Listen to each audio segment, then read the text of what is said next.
আসসালামু আলাইকুম। বাঙালির কিচেন রুমে সবাইকে স্বাগতম। অনেকদিন পরে আপনাদের মাঝে আবারও নতুন করে ভিডিও দিতে এলাম।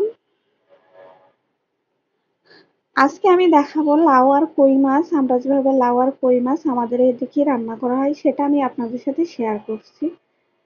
আমার রেসিপিটা যদি ভালো লাগে সবার সাথে শেয়ার করবেন। যারা আমার ইউটিউব চ্যানেল থেকে রেসিপিটা দেখছেন তারা আমার ইউটিউব চ্যানেলটা সাবস্ক্রাইব করবেন। যারা আমার ফেসবুক পেজ থেকে রেসিপিটা দেখছেন তারা আমার ফেসবুক পেজটা ফলো করে পাশে থাকবেন এরকম নিত্য নতুন ভিডিও পেতে। আমি এখানে আজ রসুন আর শুকনো মরিচ ব্রাউন কালার করে ভেজে উঠিয়ে নিই। এখন আমি কই মাছটা ভালো করে ধুয়ে এখানে দিয়ে দিলাম তেলের ভিতরে দিয়ে পরিমাণ মতো লবণ আর হলুদ দিয়ে মাছটা এভাবে করে মেখে আমি এপাশ ওপাশ করে ভেজে নেব।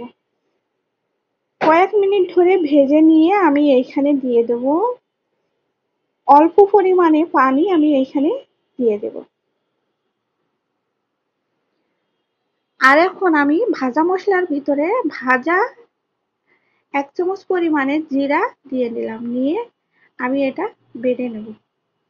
আপনারা যারা শিলপাটায় বাটেন তারা শিলপাটায় বেটে নিতে পারেন। আমি এটা ব্লেন্ডার করব। ব্লেন্ডারে করে এনে আমি মশলাটা পরে অ্যাড করে দেবো। আমি এইখানে পরিমাণ মতো পানিটা দিয়ে দিলাম। দিয়ে একটু নাড়াচাড়া করে মাছটা কিছু সময়ের জন্য রেখে দিচ্ছি।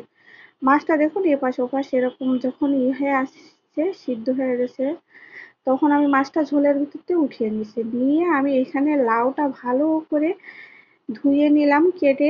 এখন লাউটা আমি এখানে অ্যাড করে দিলাম। দিয়ে একটু নাড়াচাড়া করে ঢাকনা দিয়ে ঢেকে রেখে দেবো 5-7 মিনিটের জন্য।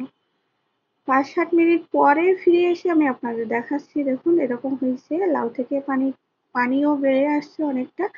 এখন আবারও একটু নাড়াচাড়া করে আমি ঢাকনা দিয়ে ঢেকে রেখে দিয়েছিলাম 4-5 মিনিটের জন্য। 4-5 মিনিট পরে ফিরে এসে আমি আপনাদের দেখাচ্ছি। দেখুন এরকম হয়ে গেছে। এখন আমি মাছটা আমি উঠিয়ে রাখছিলাম মাছটা এর ভিতরে দিয়ে দিচ্ছি।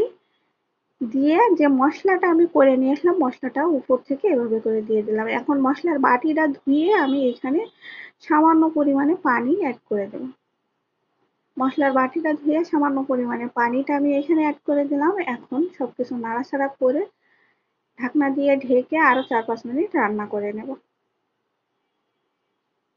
4-5 মিনিট পরে ফিরে এসে আপনাদের দেখাচ্ছি। দেখুন লাউটা একদমই সিদ্ধ হয়ে গলে গেছে আর ঝোলটা গাঢ় হয়ে আসছে। দেখতেও সুন্দর লাগছে। রেডি হয়ে গেল লাউ আর